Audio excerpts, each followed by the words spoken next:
Bonjour et bienvenue dans cette nouvelle vidéo consacrée à une actualité avec une nouvelle liseuse Kindle couleur. Nouvelle liseuse, on va le voir, non. C'est même plutôt un aveu d'échec pour Kindle et je vais vous expliquer tout ça.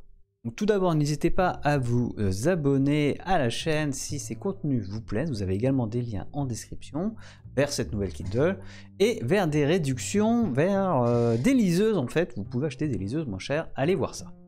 Donc vous le saviez, il y a un peu plus de 6 mois, Kindle avait sorti une liseuse qui s'appelle la Kindle Colorsoft, vendue au prix prohibitif à mon avis de 299 €. Donc c'était une liseuse 7 pouces, couleur, avec écran couleur, mais à un prix quand même assez délirant à mon avis. Surtout que la concurrence proposait bien moins cher, puisque vous pouvez aujourd'hui facilement acheter une liseuse couleur à moins de 200 €, que ce soit chez Kobo ou Vivreo.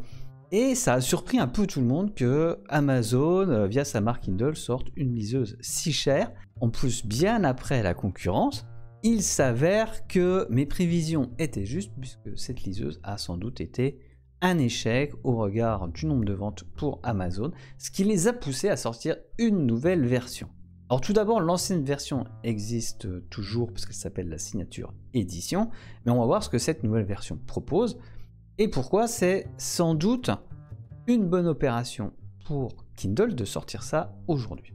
Alors la nouvelle version reprend l'écran 7 pouces de la Colorsoft, d'ailleurs elle s'appelle Colorsoft toujours, mais ils ont enlevé 2-3 petits trucs pour alléger la facture. Donc avant de vous révéler le prix, sachez qu'ils conservent bien l'écran à encre électronique couleur, donc très bon pour les yeux.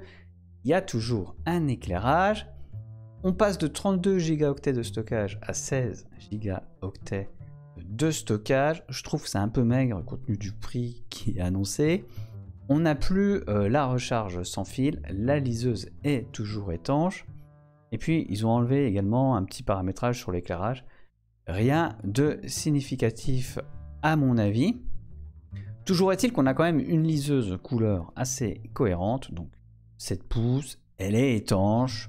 On a quand même une capacité de stockage, certes, de 16 Go, mais ça devrait quand même le faire dans la plupart des cas. Et apparemment, Amazon a gardé sa construction haut de gamme autour de cette machine, puisqu'ils ont juste réduit quelques fonctionnalités. Et donc pour abaisser le prix autour des 269 €, ce qui pour une liseuse 7 pouces est quand même supérieur au prix de la Kobo Libra Color, qui est toujours une excellente liseuse, évidemment bien supérieur au modèle couleur 6 pouces. Néanmoins, c'est quand même 30 € de moins. Et même si je trouve le prix encore un peu élevé, lorsqu'il y aura des réductions en fin d'année, par exemple pour Black Friday, on peut supposer que cette liseuse arrivera autour des 200-220 €, ce qui en ferait un bon rapport qualité-prix. Donc est-ce que ça sera suffisant pour Amazon de retrouver sa place de leader, on va dire, puisque pendant des années, la marque Kindle a été leader sur la lecture numérique? Je ne sais pas.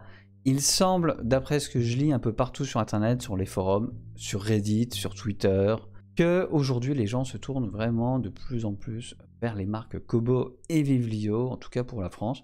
Et donc rien ne dit que ça sera suffisant, même si c'est plutôt bon de voir la marque Kindle réagir sur le marché en baissant les prix de sa liseuse haut de gamme. Voilà, donc je suis assez partagé sur cette nouvelle. Je compte pas l'acheter, je trouve que le prix est encore un peu cher, même si j'aimerais beaucoup vous proposer un test, surtout comparer son écran aux autres écrans couleurs. En tout cas, dites-moi en commentaire dans la vidéo ce que vous pensez de cette machine. Donc dites-moi tout en commentaire, je vous dis au revoir, à bientôt et bonne lecture.